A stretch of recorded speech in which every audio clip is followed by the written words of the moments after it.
شراح حدیث اس حدیث کو القائل والسائل والبائل کے نام سے یاد کرتے ہیں۔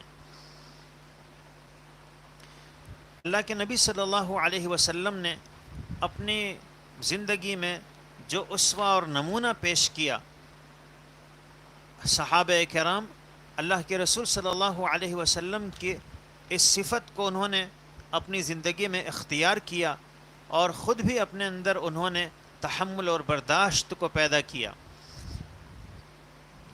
علماء کہتے ہیں کہ تحمل مزاجی سے، برداشت سے انسان کو خوشیاں حاصل ہوتی ہیں۔ تحمل مزاج بندہ پرسکون زندگی گزارتا ہے۔ پریشانی والے حالات میں بھی آپ اس کے چہرے کو کھلا ہوا دیکھیں گے، ایسا محسوس ہوتا ہے کہ یہ کل جبال ہے، یہ پہاڑ کی طرح بالکل جمع ہوا ہے۔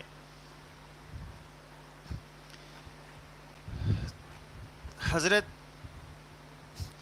امام ابو حنیفہ رحمۃ اللہ علیہ، اللہ نے ایسی صفات انہیں عطا فرمائی تھیں کہ ایک مرتبہ امام ابو حنیفہ رحمۃ اللہ علیہ کے پاس جب وہ دوپہر میں آرام کیا کرتے تھے، حضرت امام ابو حنیفہ رحمۃ اللہ علیہ کی رات کا بیشتر حصہ عبادت میں گزرتا اور رات میں سونے کا بہت کم موقع ملتا۔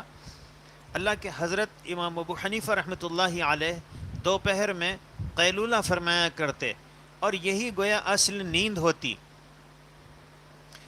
ایک مرتبہ حضرت امام ابو حنیفہ رحمۃ اللہ علیہ دوپہر میں ظہر کے بعد قیلولہ کرنا چاہتے تھے اور آرام کرنے کے لیے اوپر گئے، لیکن جیسے ہی بستر پر لیٹے کسی نے دستک دی۔ حضرت امام ابو حنیفہ نیچے اترے، جیسے ہی نیچے آئے تو اس نے کہا کہ مجھے آپ سے ایک سوال کرنا تھا، ایک بات میں پوچھنا چاہتا تھا، لیکن جیسے ہی جب آپ نیچے آئے تو میں وہ بھول گیا۔ اور ہوا یہ تھا کہ دو آدمیوں کی آپس میں یہ بحث ہوئی۔ ایک کہنے لگا کہ حضرت امام سفیان ثوری جو بہت بڑے محدث اور فقیہ تھے، وہ زیادہ بردبار ہیں، وہ زیادہ برداشت کرتے ہیں۔ دوسرے نے کہا کہ حضرت امام ابو حنیفہ سب سے زیادہ بردبار اور حلیم ہیں۔ اب جو حضرت سفیان ثوری کو زیادہ بردبار کہتا تھا، اس نے کہا کہ میں امتحان لیتا ہوں۔ چنانچہ وہ حضرت امام ابو حنیفہ کے پاس ایسے وقت پہنچا جو حضرت امام ابو حنیفہ کے لیٹنے کا وقت تھا۔ اب جیسے ہی حضرت امام ابو حنیفہ آئے تو اس نے کہا کہ میں آپ سے ایک مسئلہ دریافت کرنا چاہتا تھا، لیکن جیسے ہی آپ سیڑھیوں سے نیچے اترے میں بھول گیا کہ کیا پوچھنا چاہتا تھا۔ حضرت امام صاحب نے فرمایا کہ ٹھیک ہے، جب تمہیں یاد آ جائے تو پوچھ لینا۔ امام صاحب چلے گئے، دروازہ بند کر دیا، اوپر جا کر لیٹے۔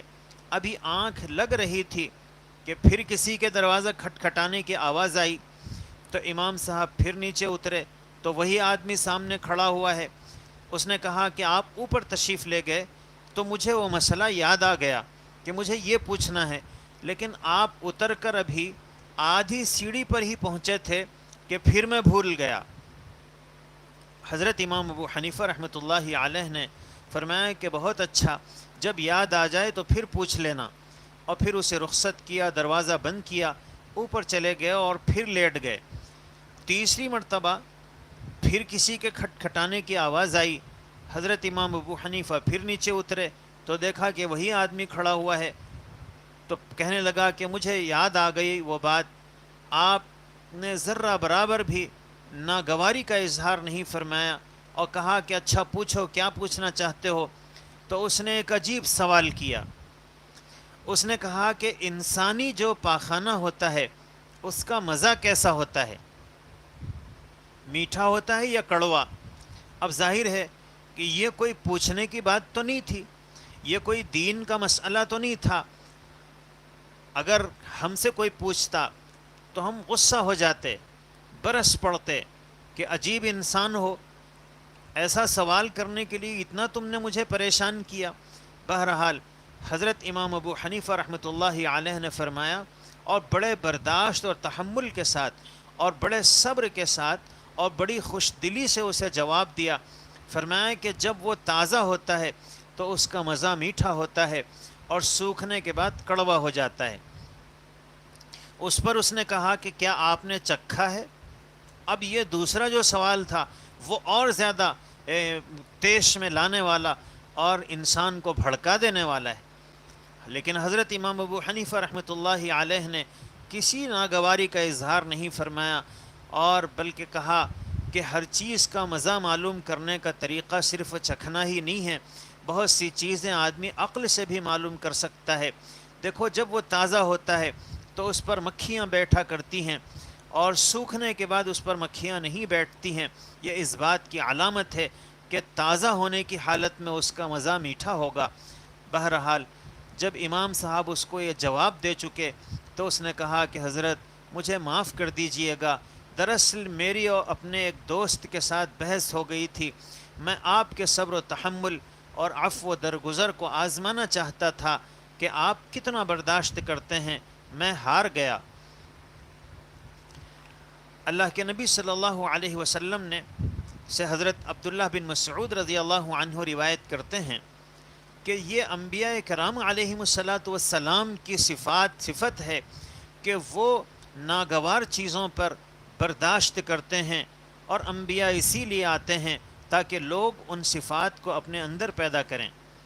حضرت عبداللہ بن مسعود رضی اللہ عنہ فرماتے ہیں کہ کأنی انظر الی رسول اللہ صلی اللہ علیہ وسلم یحکی نبیا من الانبیاء، کہ اللہ کے رسول صلی اللہ علیہ وسلم انبیاء میں سے ایک نبی کے بارے میں فرما رہے تھے صلوات اللہ وسلامہ علیہم کہ ضربہ قومہ، کہ ان کی قوم نے ان کی پٹائی کی، ان کو مارا، فادموہ، اور ان کو خون میں سے لہو لہان کر دیا، وہو یمسح الدم عن وجہہ، اور وہ اپنے چہرے سے خون کو پونچھ رہے تھے، ویقول، اور کہہ رہے تھے اللہم اغفر لقومی فإنہم لا یعلمون، اللہ میری قوم کو آپ معاف فرما دیجئے، وہ جانتے نہیں ہیں. تو یہ ہے وہ برداشت کی صفت جو ہمیں بھی اپنے اندر پیدا کرنی چاہیے، اس لیے کہ ہم تھوڑا سا کوئی نازیبا بات ہمارے سامنے آتی ہے ہم بھڑک اٹھتے ہیں، مشتعل ہو جاتے ہیں. انفرادی زندگی ہو یا پھر قومی زندگی، کئی مرتبہ جب قوم کے خلاف کوئی ایسی چیز پیش آتی ہے جو لوگوں کو مشتعل کرنے والی ہے اور لوگ بھڑک اٹھتے ہیں تو پھر پوری قوم کو اس کا خمیازہ بھگتنا پڑتا ہے، اور نتیجے میں بہت ساری جانیں چلی جاتی ہیں، املاک کا نقصان ہو جاتا ہے. اور انفرادی سطح پر بھی آدمی اگر اپنے اندر قوت برداشت پیدا نہ کرے تو پھر اور غصہ آ جائے تو پھر ہوتا یہ ہے کہ رگیں پھول جاتی ہیں، چہرہ سرخ ہو جاتا ہے، آنکھیں لال ہو جاتی ہیں، اور آدمی بکواس کرنا شروع کر دیتا ہے، زبان بے قابو ہو جاتی ہے، اور کئی مرتبہ تو اس کے نتیجے میں رشتے ٹوٹ جاتے ہیں اور خاندانوں میں دراڑ پیدا ہو جاتی ہے. اس لیے اللہ کے پیغمبر علیہ الصلاۃ والسلام کی یہ جو خوبی اور صفت ہے یہ اپنے اندر بہت سارا